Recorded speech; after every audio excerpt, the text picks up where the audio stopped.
We understand Governor Otom's actions and he stops dancing on the graves of innocent citizens of Nigerians.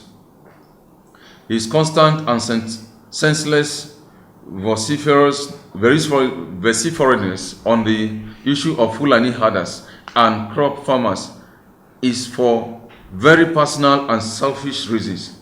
Otom created and nurtured to blossom the conflict between idyllic herders and crop farmers in Benue State.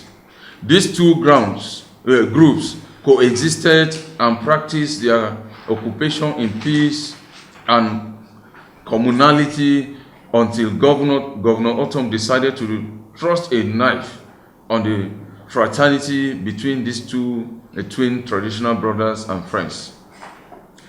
Governor Otom is very skillful in deceitfulness and manipulation of the people for his political and economical interest. That's why he has deliberately refused to address the root cause of the herders-farmers crisis in Benue State because of his political and economic interest. His inactions laced in propagandizing have worsened the fragile relationship between Fulani herders and crop farmers across the country. Governor Otom kickstarted the farmers-herders crisis with the so-called anti-open grazing law, and since the law came into effect from an act of the Benue State House of Assembly more than 3 years ago, Governor Otom's livestock guards have seized or confiscated thousands of cattle from Fulani herders under the pretext that they have violated the law. A clause in the anti-open grazing law, which Otom knows very perfectly, makes provision for the public auctioning of seized cows on the strength of the anti-open grazing law. But in truth, can Governor Otom tell Nigerians where and when he has ever auctioned the cattle confiscated from Fulani herders? There are no such records anywhere. Rather, the seized cattle end up in Governor Otom's Oracle Farms Limited as his personal possession and treasure. We challenge Otom to publicly disprove us. Governor Otom is a mere opportunist, propagandist, and leadership accident on the people of Benue.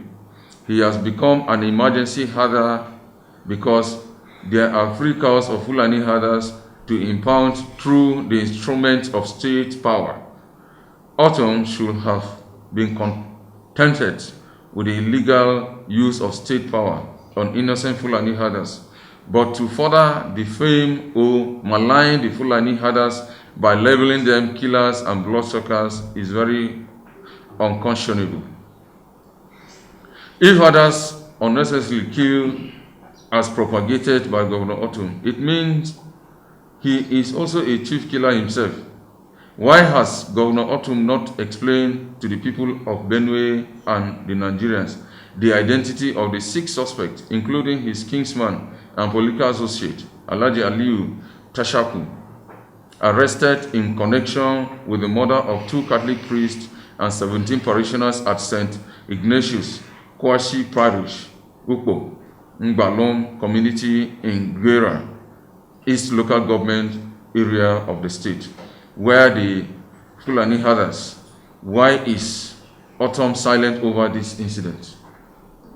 The suspects were charged to a magistrate court in Makurdi. Nobody has heard about the case anymore. Governor Otom himself does not talk about it. The principal suspect, Aliyu Tashaku, the former leader of Otom's livestock guard, is a free man now, and we cannot determine whether the court discharged and acquitted him together with the other suspect. There is obviously something which Otom is trying to hide from the people by making Fulani herders his scapegoats.